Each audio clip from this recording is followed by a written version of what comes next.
आज सुदामा जी बोले भैया लाला देख के ऐसा है कि देख मेरी तो इच्छा बिल्कुल नहीं थी शादी की, लेकिन पिताजी की ज्यादा माता पिता की ज्यादा इच्छा थी तो उनके कहने से मैंने शादी कर ली। और लाला तेरी भाभी का नाम सुशीला है,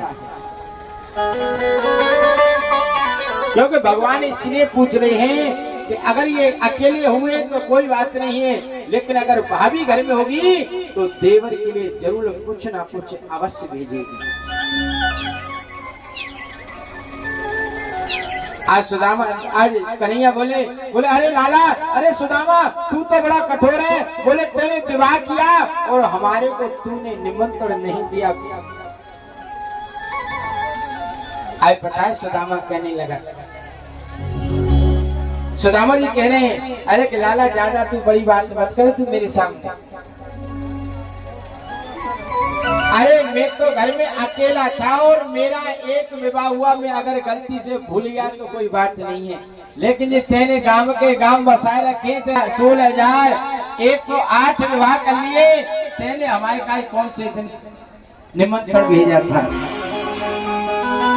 आज मैं द्वारकाधीश बोली सुदामा सत्य कहता हूँ, देखो आपका विवाह हुआ होगा तो पहले लड़की वाले देखने आए होंगे, फिर बातचीत चली होंगी, फिर आपकी कुमकुम पत्रिका आई होगी, फिर आपकी लगन आई होगी, फिर आपकी बारात गई होगी, फिर फेरा पड़े होंगे, फिर आप भाभी को लेके आए होंगे।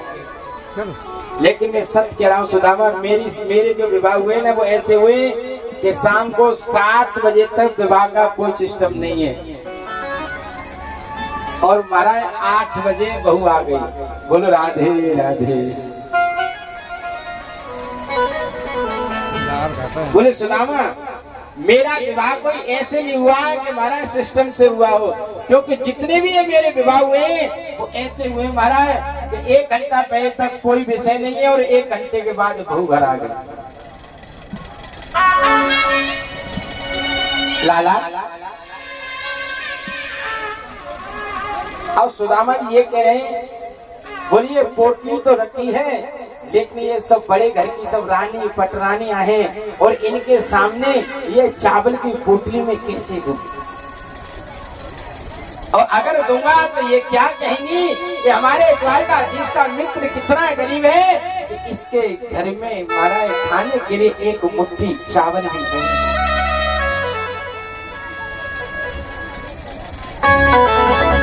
आए बताए भगवान बोले लाला तो देख तेरी भाभी ने हमारी भाभी ने हमारे पास कुछ भेजो होगा।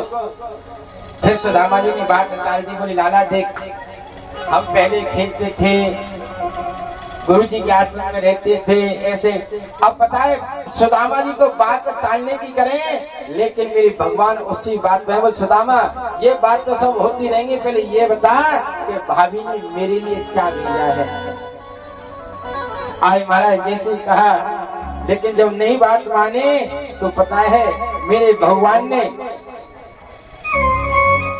जिस महाराज जिस मुट्ठी को जिस बगल में चावल की पोटली रखी थी उसको महाराज खींच लिया है। आज पता है भगवान के नेत्र सजल हो गए हैं,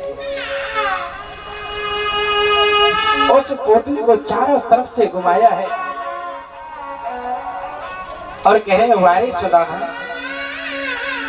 तेरे यहाँ पर एक बिलान कपड़ा भी साबित नहीं रे, और तू मेरे से यह कहता है कि संसार में मेरे से बराबर सुखी कोई दूसरा इंसान नहीं है।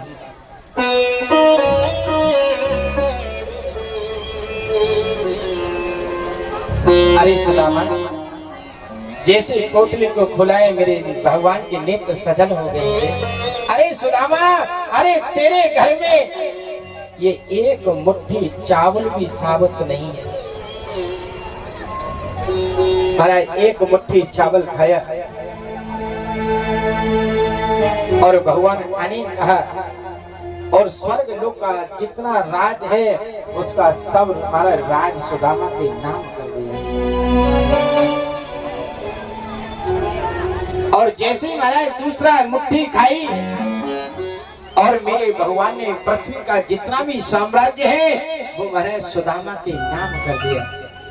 आज पता है जैसे तीसरी मुट्ठी खाई, आज पता है रुक्मणी ने हाथ पकड़ लिया और ऊपर से तो ये कह रही, बोले गोविंद ये कच्चे चावल नहीं खाते, अगर कच्चे आप चावल खाओगे तो पेट में दर्द हो जाएगा। लेकिन अंदर भाव से रुक्मणी जी कुछ और कह रही है भगवान से, मारे कह रही है, सारे में कह रही है, बोले अरे द्वारकाधीश आज तो ब्राह्मण पे बड़े आप प्रसन्न हो रहे हैं, लेकिन वो भी एक ब्राह्मण था कि जिसने आप और मैं दोनों बैकुंठ में विश्राम कर रहे थे, तो प्रभु नाम के ऋषि ने आपके वस्त्र यानी छाती में लात का प्रहार किया। अरे वो तो ब्राह्मण था और एक ये ब्राह्मण है, आप इसके ऊपर महाराज सबको लुटाए दे रहे हैं। आज बताए मेरे भगवान ने भी उसी इशारे में, ये सिर्फ रुक्मणी जानती हैं और मेरे भगवान जानते हैं, मेरे भगवान ने भी इशारे में कहा, अरे रुक्मणी, अरे वो भी तो ब्राह्मण था, तुम्हारे भाई रुक्मी ने तुम्हारी शिशुपाल के साथ में विवाह तय कर दिया था, लेकिन वो ब्राह्मण तुमको पत्रिका लेके आया और आज तो द्वारका की पटरानी हो। अरे रुक्मणी वो भी तो एक ब्राह्मण था ना। आज महाराज ये बात इशारे में हो रही है। आज सुदामा जी कह रहे हैं, बोले देवी आप ही समझाओ, ये हमारी बात तो मानता नहीं है, बोलिए कच्चे चावल खा इसके पेट में दर्द हो जाएगा। और आज पता है आज सुदामा जी रात्रि में विश्राम किया और जब सुबह जाने लगे तो पता है सुदामा जी के महाराज वस्त्र भी नहीं बदले। जिन वस्त्रों में सुदामा जी आए थे आज उन्हीं वस्त्रों में जा रहे हैं। और पता है बार बार सुदामा जी द्वारकापुरी को देखते हैं, अपने गोविंद को देखते हैं और कहते हैं धन्य है मेरा मित्र, कितना बड़ा राजा है, लेकिन आज मेरे इस गरीब का इस मेरे गोविंद ने कितना सम्मान किया है रे।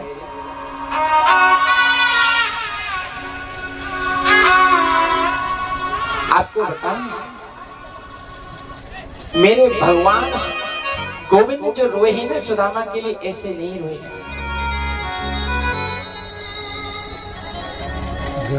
इसमें एक बड़ा भाव छुपा है। ऐसा कथा थी महाराज कि एक बार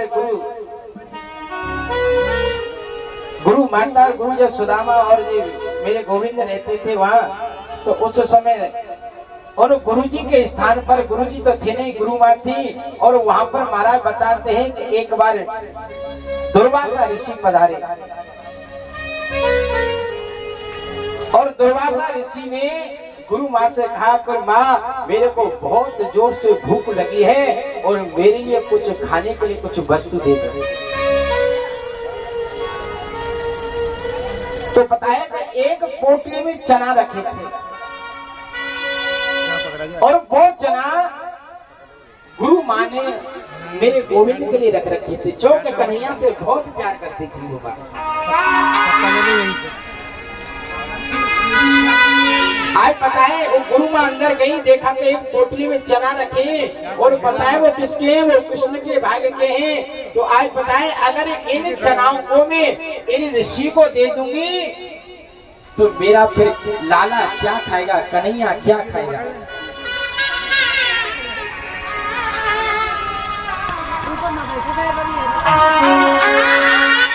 आज पता है आज दुर्वासा, आज उस माँ ने, गुरु माँ ने दुर्वासा ऋषि को कह दिया, बोले महाराज आज मेरे घर में कुछ भी नहीं है, बोले आप फिर कभी आना, मैं जब आपको भोजन कराऊंगी।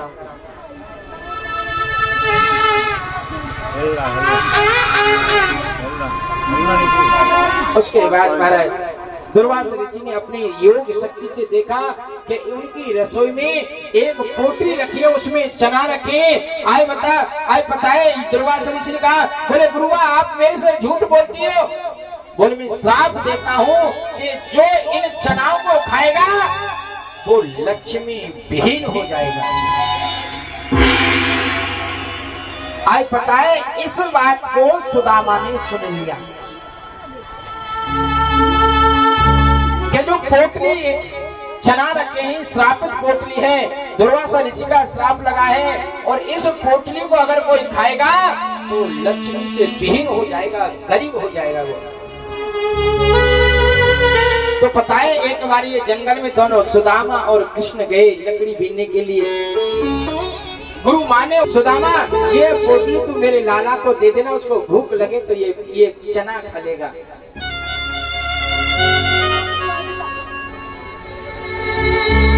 और पता है उस समय जब पोटली दी माने गुरु माने तो उस समय सुदामा को ये बात याद आ गई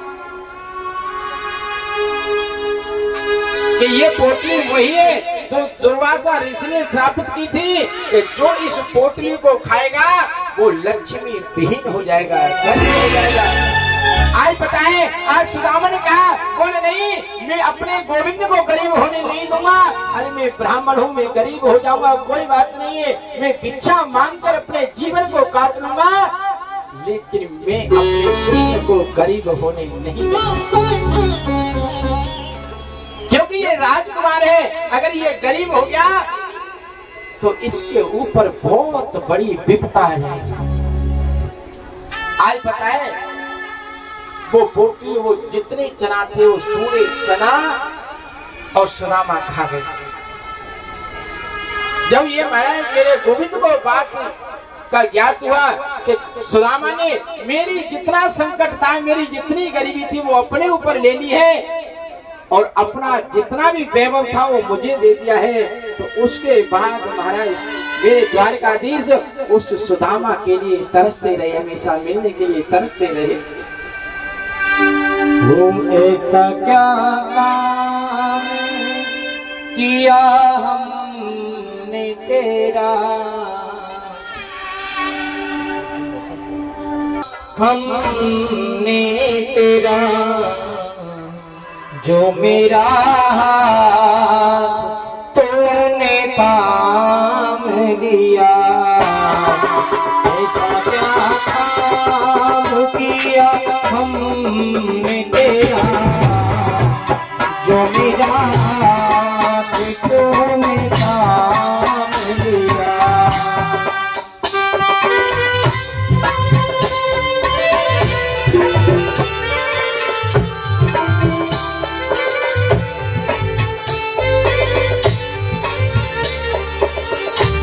आज सुदामा है भगवान को मनी मन में सोच रहे हैं कि हे प्रभु ऐसा उपकार किया आपने, कौन सा काम कर दिया, कौन सा कर्म बन गया अच्छा जो आपसे मुलाकात हुई। कहने लगे ओ मेरी जिंदगी बदल दी तूने, मेरी जिंदगी बदल दी तुमने। जरा मैंने तेरा नाम लिया, ऐसा क्या काम किया मैंने तेरा जो मेरा हाथ तूने थाम लिया।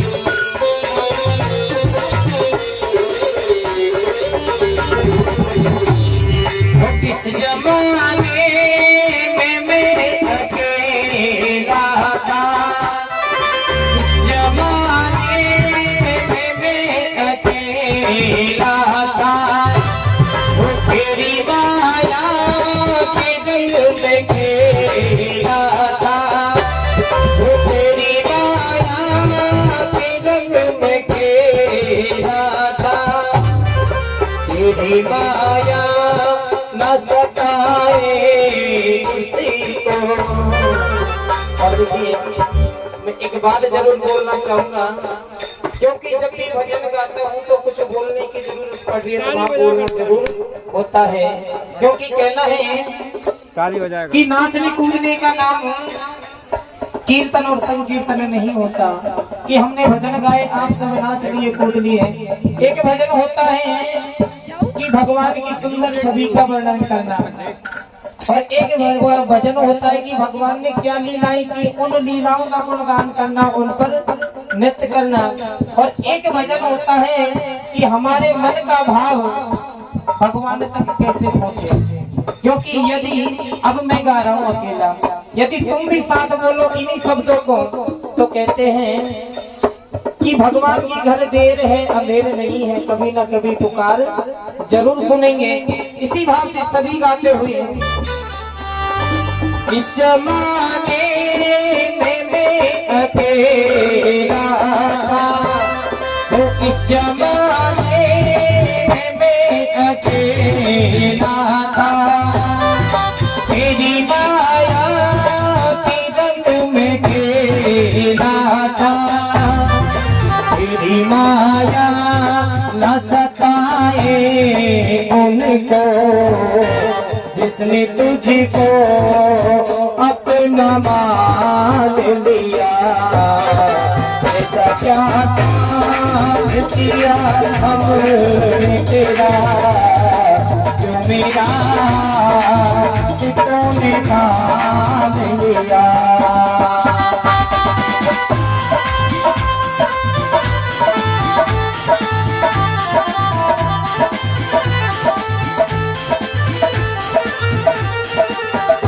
कहते हैं कि मतलब की है दुनिया, कि मतलब की है दुनिया कौन किसका होता है, और जब हमारा बुरा वक्त आता है तो धोखा वो दे जाता है जिसपे खास भरोसा होता है, क्योंकि बनी बनी के चेहरे पर लाखों निशान होते हैं, और जब हमारी बनी बिगड़ जाती है तो दुश्मन हजार होते हैं। इसी भाव से कहेंगे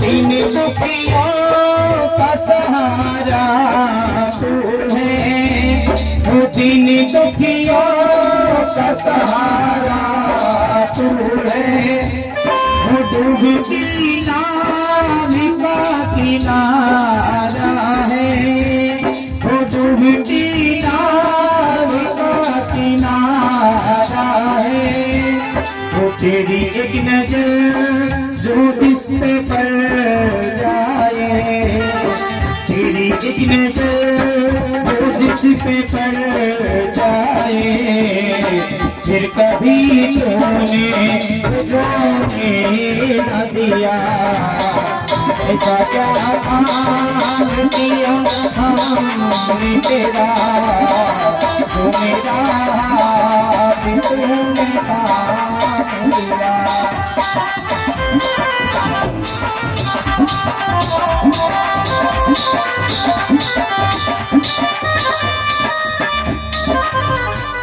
कहते हैं शीशा टूटे गुल मच जाए, क्योंकि दुनिया को हम अपना कहते हैं लेकिन जब शीशा टूट जाता है तो शोर मच जाता है। शीशा टूटे गुल मच जाए, दिल टूटे आवाज न आए, शीशा टूटे गुल मच जाए, दिल टूटे आवाज न आए। और हरी सांप डसे तो दोस्त बन जाए, सांप डसे तो दोस्त बन जाए, दोस्त डसे तो कोई बचाए, दोस्त डसे तो कोई बचाए। इसी में सभी कहेंगे बड़े भाव के साथ में, जो भी कहते हैं कि शीशा टूटे तो गुल मच जाए और दिल टूटे आवाज ना आए, यदि सांप डसे तो दोस्त बचाए, और जब दोस्त ही डसे तो फिर कौन बचाए। इसीलिए सभी कहेंगे तो ऐसा क्या काम किया तूने तेरा रहेगा हाथ तूने काम किया क्या काम किया तेरा जो मेरा हाथ तूने काम किया जो मेरा हाथ तूने काम किया जो मेरा हाथ तूने काम किया।